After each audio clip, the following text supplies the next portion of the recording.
Good evening and warm greetings to all the participants in the conference. As I'm audible,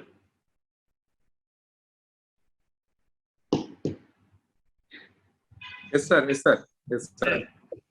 am I audible? Yes, sir. Very Good much. evening. Good evening and warm greetings Yes. to all the speakers and participants. Yes. The respected and most admired Honorable Minister of Law, Mr. Raghupati, the speakers, the organizer of the function, Mr. S.R. Sambat,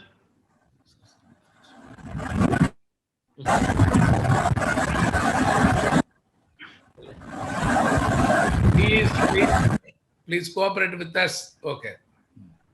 organizer Mr. Sambat, and other guests. It's my pleasant privilege to address you on this happy occasion. As we begin the conference on peace and conflict, it immediately strikes one's mind that these terms peace and conflict are being discussed from time immemorial. Not only that, these are two sides of the same coin and shall remain so as long as the human life exists in this planet. Then why are we discussing it? That too at an international level. As this idea had not been discussed earlier, the empathetic answer would be yes. And the human race has spared its time and resources on these aspects without a break. Conflicts arose from time immemorial. When doubt arose in the mind of Eve to consume the Satan's apple, and the ways and means to resolve the issues that follow are still being discussed. As I said earlier, why are we discussing it?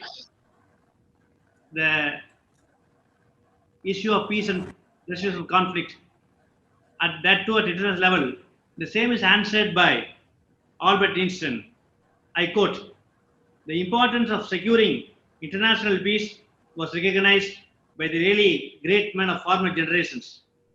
But the technical advance of our time have turned the ethical postulate into a matter of life and death for civilized mankind today, and made the talking of an active planet in the solution to the problem of peace a moral duty which no consented man can shirk."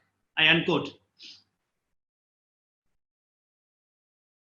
We human beings claim to be evolved from time to time through science, but they have only added to our woes, and to mitigate the situation, we have been involving ourselves continuously in resolving the conflicts that had arisen as a consequence of our so-called developments. This takes us to the irresistible conclusion that if we begin with the need to survive, we immediately see that peace is primary requirement of the human being. I would like to quote our former DGP, Mr. Pratap Philip, who said, "Peace gives greater pleasure than either pleasure or treasure." You can live your life with 4 letters. Live a life of love. That is 4 letters. I would like to quote our former President Abdul Kalam, who said, "Only when each and every citizen has been empowered so that he can lead a fulfilled life with dignity will there be national peace and prosperity." Then the question will arise as to what is peace.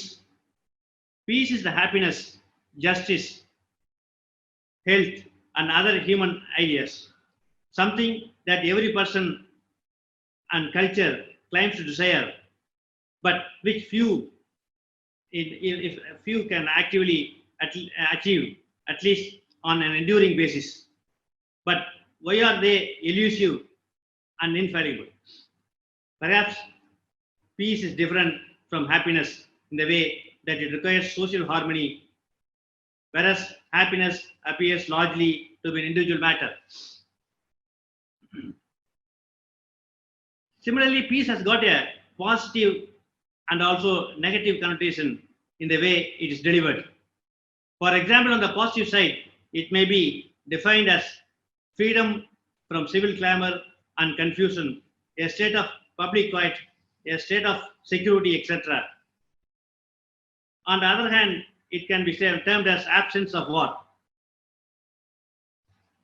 Peace, as all of you know, is the basic requirement for any society to live a harmonious life. As all of us know, as the organizer of the function mentioned in his welcome address, we are celebrating the International Day today. The Charter of the UN says that the organization was founded to save the world, the people from the scourge of war. Tragically, even after UN was formed, there are about 250 armed conflicts which occurred across the world. Further, sustainable development is possible only when there is peaceful coexistence. Some of the primary targets include which has to be achieved to get peace across the world is reduction of arms flow, reducing the crime, organized crime, as well as significantly reducing all forms of violence organized by gangsters. Even today, we had seen the papers that a Colombia drug trafficking lord was arrested, and the capture involved about 200 army men and 25 helicopters. That's the kind of conflict, that's the kind of crime being done by even individuals. So to establish peace so that the society can progress, so that the world can enjoy the fruits of development, you have to take steps to reduce the conflict. How the conflict can be reduced? What are the mechanisms? If it's an individual, then it can be done by negotiations, by talks. But if it comes to nations, then it has to be necessarily by organizations. And this conflict resolving is a lifelong process, and it has evolved from time immemorial. Even in Ramayana, the art of diplomacy, art of talking was done by Hanuman and Vibhishan. The other epic, Mahabharata, mentions about negotiation skills of Sanjaya and Lord Krishna. Our Tamil literature, Purananoru, mentions about that great Tamil poet Avayar, preventing the war between Tondaman and Adiyaman through diplomatic channels. However, the issue have to be